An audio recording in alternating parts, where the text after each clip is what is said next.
Stretching across Asia, from northern Manchuria through Tibet, west through Persia, and ending in Kurdistan, was a chain of 7 towers on isolated mountain tops. And in each of these towers sat continually a priest of Satan, who, by broadcasting occult vibrations, controlled the destinies of the world for evil.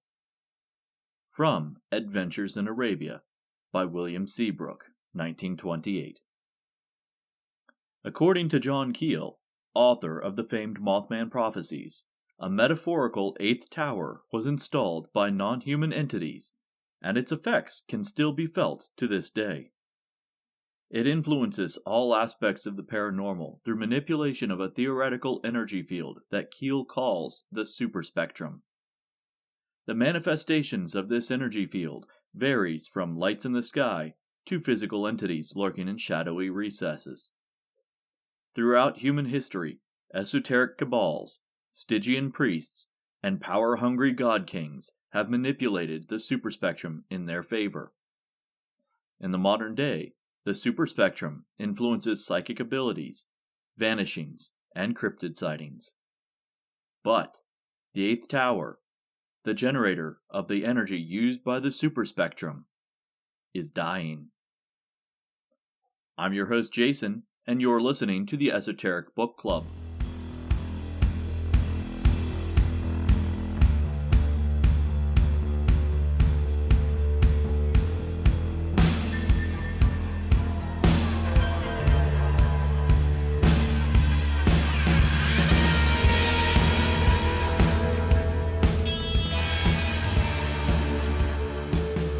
Welcome back, Goblins! By now, most people are aware of the Mothman. Many people recognize that John Keel was the man who was responsible for investigating the events, all of which culminated in the book The Mothman Prophecies. While the collapse of the Silver Bridge marked the end of a majority of the sightings in Point Pleasant, it was instead a turning point for Keel. When The Mothman Prophecies was written, it was meant to be a much longer and far more esoteric book.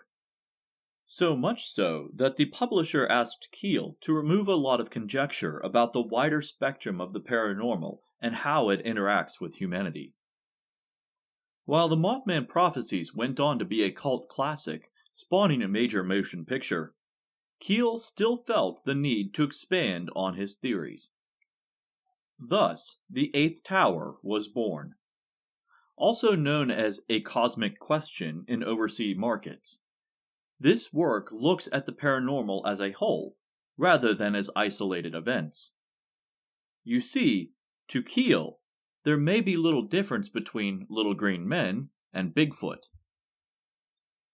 Because this book is now 46 years old, I had to read it, and will be presenting it, in a slightly different way. I read his words in the context of his era and looked at how modern science and modern paranormal investigation have either confirmed or debunked his conclusions. Keel made several predictions in the 8th Tower, and while many of them have not come to pass, we can see how his thinking shaped the direction of paranormal research. We begin roughly 2,000 years ago with a routine execution in a remote Roman province. 2 Roman soldiers are arguing over a robe taken from one of the executed criminals. One guard wants to cut it up for rags, but the other insists that they can't do that. It's a really nice robe, and it would be a shame to cut it up. Eventually, they agree to draw lots to see who gets to keep the robe. It concludes when one guard asks, "Hey, what was that guy's name anyway?" The other guard replies, "Yahashua? Doesn't mean a thing to me. There's thousands of Yahashuas around here." As you can probably guess, that Yahashua, eventually translated into Joshua, was really Jesus Christ. Keel is obviously trying to be provocative, which today, this seems pretty mundane, but in the 1960s, this scene would have raised a few eyebrows. Ultimately, This was a lead-in to his premise that people have been having revelatory visitations throughout human history. Some lead to religious zeal, while some lead to the asylum, and really every stage in between the two. The death and resurrection of Christ is not a wholly unique story. Thousands of years earlier, the Egyptians told of the dismemberment and resurrection of Osiris. The life, death, rebirth cycle is a common occurrence in many world religions. The reborn gods aren't just relegated to the past either. Keel himself recalls that in his time in India, there were tales of the gods walking the earth in the modern day. To quote Keel, "The central problem is not the questionable reality of these images of Vishnu, Osiris, and Christ. It is the human and/or cosmic system that produces the entities and the beliefs that they motivate." End quote. Since the writing of this book, the world has seen an increase in cults and beliefs based on otherworldly entities. Jim Jones convinced his followers that they would go on to another planet upon their deaths. Heaven's Gate attendees felt that their souls would ascend to an alien spacecraft when they passed. Now, we have Scientology, which believes in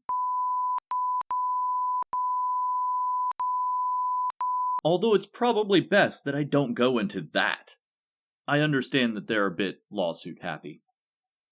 The point is that the ecstatic visions of the past are not too dissimilar to the rise of modern cults after their leaders receive extraterrestrial information downloads. What Keel is asking is, where does this information come from? This is ultimately the premise of his entire book. To answer the question, Keel proposes a theory. Around us, at all times, is an energy force, one beyond the visible light spectrum. He refers to this as the superspectrum. Don't worry, there aren't any midichlorians involved, although Keel's superspectrum does sound a lot like the Force. Keel further details that the superspectrum lies outside the electromagnetic spectrum. It is also beyond, but sometimes overlapping, the visible light spectrum, which is a small subsection of the electromagnetic spectrum. He explains that this is how some people can see paranormal events, while others cannot. It's sort of like being colorblind, but in this instance, you may see the big hairy monster, and the guy beside you doesn't.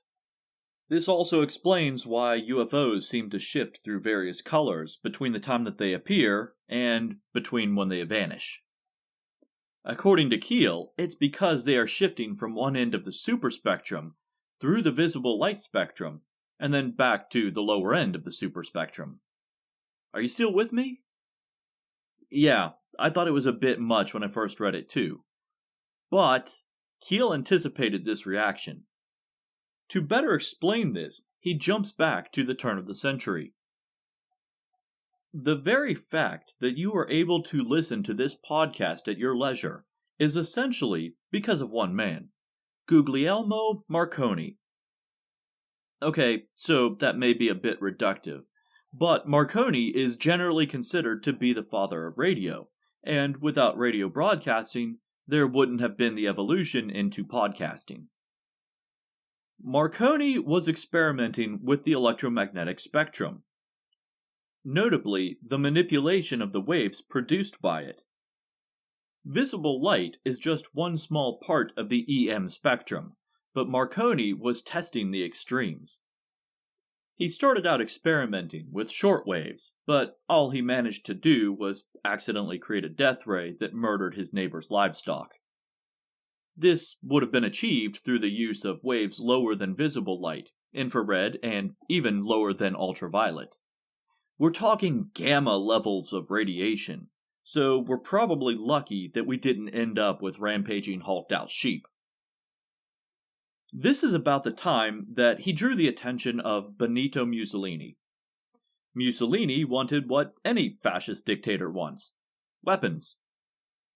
Marconi, he was trying to avoid that field of research, so he began researching VLF waves, short for very low frequency.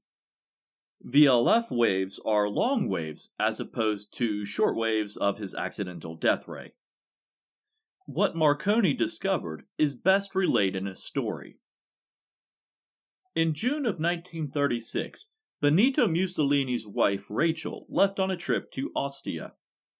Before she left, her husband winked and said, "I wouldn't be surprised if you had a very unusual experience today." He wouldn't really expand on his cryptic statement, so Rachel got into her limousine and left on her trip. Along the way, there was a stretch of road where all vehicles were pulled over on the curb. The drivers had their hoods open, inspecting their engines. Rachel asked the limo driver what was going on as they approached, but before he could answer, their own engine sputtered and stalled. After a few moments of confusion, everyone's engine started again and people continued on their way. What happened is that Marconi had stumbled onto a very specific wavelength that created a VLF pulse that short-circuited electronic devices. All gas combustion engines rely on electrical charges, so they stalled when they got within range of his device. Oddly enough, older diesel engines don't rely on electrical ignition, so they would have been otherwise unaffected.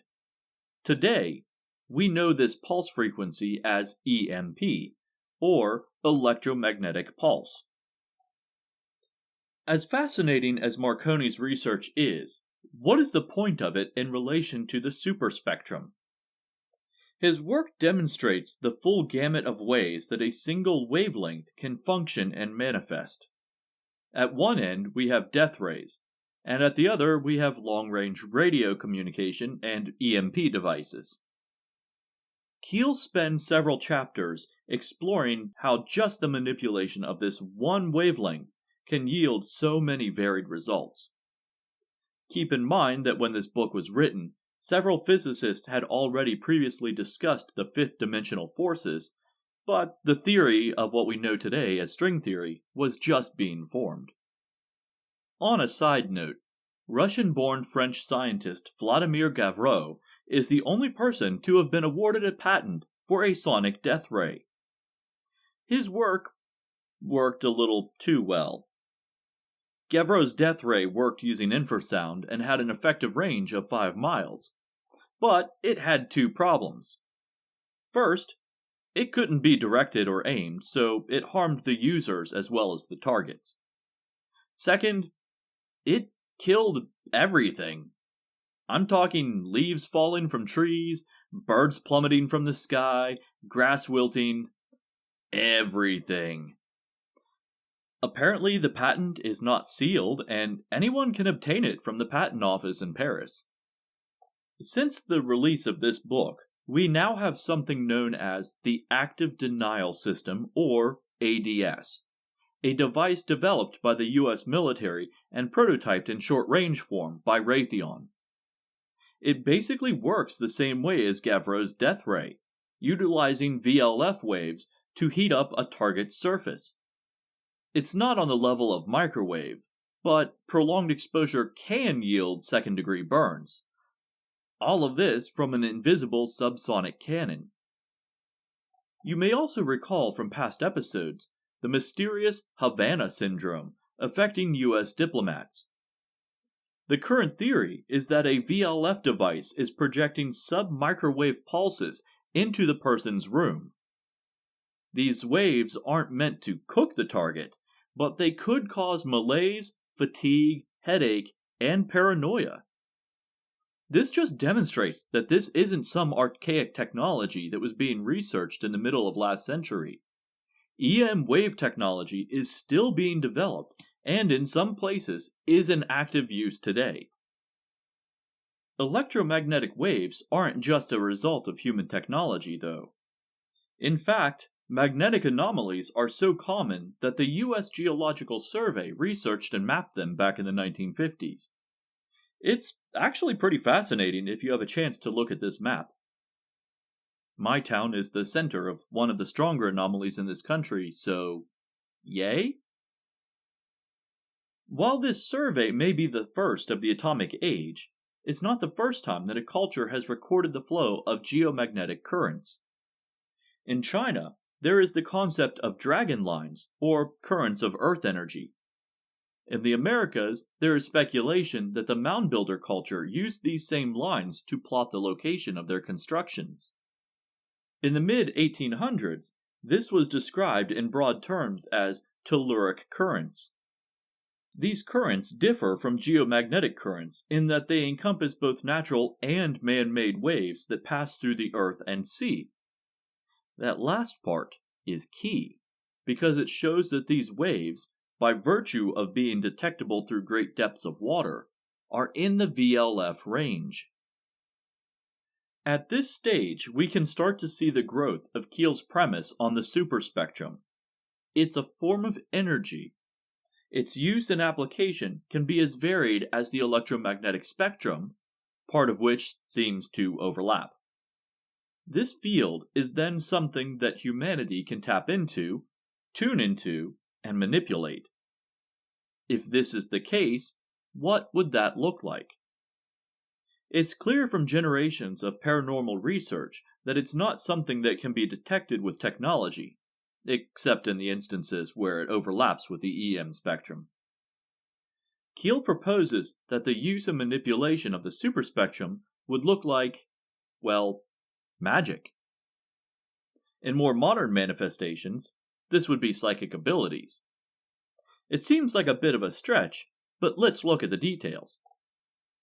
The superspectrum, as with most energy types, would exist as a wave. Based on the length of the wave, different effects take place. Like a tuned-in radio, certain frequencies can be used to send or receive messages. The communication device in this instance is the human mind. Some people are born tuned in to a specific wavelength, while others spend years of practice and meditation learning to adjust the dial, if you will. To continue with the radio analogy, think about channel frequencies. A station will broadcast at a specific frequency, measured in hertz. To hear the broadcast, you have to set your radio dial to the same value. In terms of telepathy, if you want to read a person's mind, you would have to be able to tune your innate psychic dial until you find the frequency that your target is broadcasting on. That same principle would be used if you wanted to send a message as well. Furthermore, Keel proposes that time is relative compared to how we perceive it. Sometimes our psychic radio receiver stumbles upon a frequency that allows a person to see past events or even future possibilities.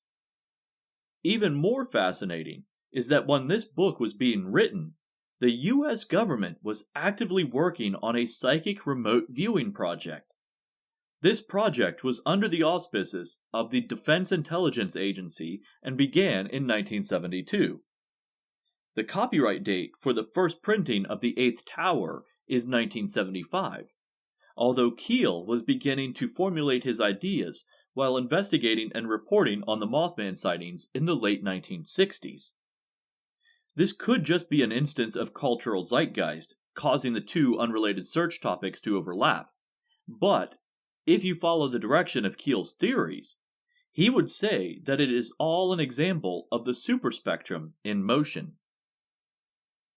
Now that we have a loose idea of what the superspectrum is, we need to look at where it comes from. It almost seems like Keel provides two answers. One that is implied through the text, but also one that he unfolds in chapter 19. By the end, they overlap, but they also form a chicken or the egg type paradox. Throughout the book, Keel implies that in the distant past, primitive man lived alongside the other. Were they gods? Aliens? More advanced humans? It's really hard to say. At times, it seems like Keel is leaning in one direction, but he later presents another scenario. I think the vagaries may be intentional. No matter the real face of the other, Keel works from the premise that they knew what the superspectrum was, and how to manipulate it. He is also unclear as to whether the other installed an artificial generator for the superspectrum, or whether it was generated by the Earth itself. Either way, the other is no longer around, and the energy they once put to use is now flowing free. In the history of mankind, there were people who could use the superspectrum. They took leadership roles, becoming priests and god kings. With each successive generation, their offspring had less and less ability to tap into this energy source. Keel theorizes that this is the real reason behind the royal tendency towards inbreeding.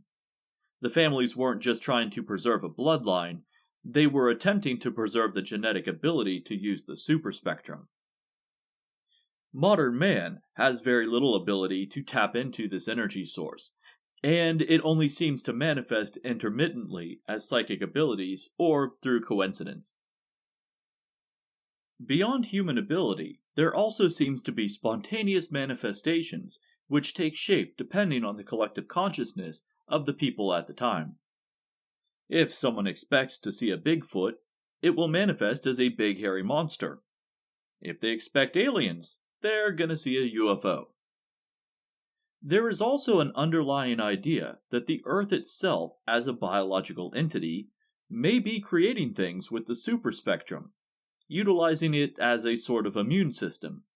Which, yes, that implies that mankind is a virus. Although, I think symbiotic parasite may be a better descriptor. It's at this point that I'm ready to disembark this ride. Keel's ideas are rather fascinating, and I think he may be onto something with the superspectrum. Many paranormal researchers and experiencers today are starting to question whether there isn't something a bit more mythological to their encounters. While the mainstream reports tend to present straightforward stories, there are plenty of oddball tales of Bigfoot chasing a glowing ball of light, or aliens serving pancakes to farmers in exchange for water. Yes, both of these are real examples. So the answers may not be as simple as an undiscovered species of ape hiding in the woods. That doesn't mean we have to bring ancient aliens into the equation to explain their origins. Granted, humans may be an extraterrestrial genetic experiment, so who's to say that they didn't modify the planet a bit while they were here? In the breaks between writing this episode, something occurred to me. Mankind has yet to fully master the electromagnetic spectrum. Hell, we barely understand it. Ghost hunters still utilize EMF detectors to help signify the presence of an undetected energy source, and they listen for electronic voice phenomena on their recording devices. While there are theories as to what causes EMF spikes and EVPs, science has yet to fully explain why they manifest in the first place. Sure, we may have working sonic death rays, but why can't we aim them? We have lasers, which are just light waves on a specific frequency of the visible light spectrum, but we are just learning how to utilize them in ways other than burning and cutting things. The LED, or light-emitting diode, was conceptualized in the very early 1900s, but it wasn't used to generate a wavelength in the visible light spectrum until the 1960s. Interestingly enough, early uses included radio broadcasting and infrared communications. I think the point I'm trying to make is that we may not need the superspectrum to explain why these things are happening, when we can barely harness the potential within the EM spectrum. While I think the theories within this book are interesting, and that Keel may be onto something with his idea that various paranormal events may not be unrelated, I don't think we necessarily need satanic Kabbalists chanting in mountaintop towers to explain it. Sometimes, the most likely solution is right in front of you. Then again, you may not agree with me. If that's the case, check out The Eighth Tower by John Keel. In fact, I think people should read this anyway, just to get a glimpse at historic paranormal research. Like I said, A lot of his theories are being picked up today, just not in their entirety. His predictions weren't always accurate, but he was surprisingly prescient with them. One thing that impressed me about Keel more than anything else was his interpersonal skills. He kept in touch with witnesses and interviewees. Because of this, he was able to better grasp their ongoing mental state and physical health. He even mentions it in his book that paranormal research doesn't end with witness interviews. He often remained in communication with experiencers until they came to an untimely, and sometimes mysterious, demise. Lingering health issues would indicate exposure to toxins, or, in some cases, various types of irradiation. So while I may not fully embrace his theories, I do respect his methods. As always, I will post a link in the show notes. Esoteric Book Club can be found on Facebook, Patreon, and at esotericbookclub.org. If you like what you hear, I would appreciate it if you would consider making a donation to help pay for research materials, server costs, and a steady supply of coffee. You can join my Patreon page for as little as $1 a month, and rewards are tiered based on your donor level. Higher level donors, such as Samantha Shaver, get a shout out on every single show. Intro and outro music is courtesy of Sarah Rudy and her band Hello June. Their music can be found at bandcamp.com or at wearehellojune.com. The Esoteric Book Club will be at the first annual Cryptid Bash. That's right, I said first annual. I'm throwing that out into the universe, so let's make it happen. It will be held on August 7th in Morgantown, West Virginia. There will be artists, podcasters, authors, researchers, and other various vendors there, so come check it out. Admission is free, so really, you don't have an excuse to not come to this. That's all I have for tonight. So until next time, remember, stay weird.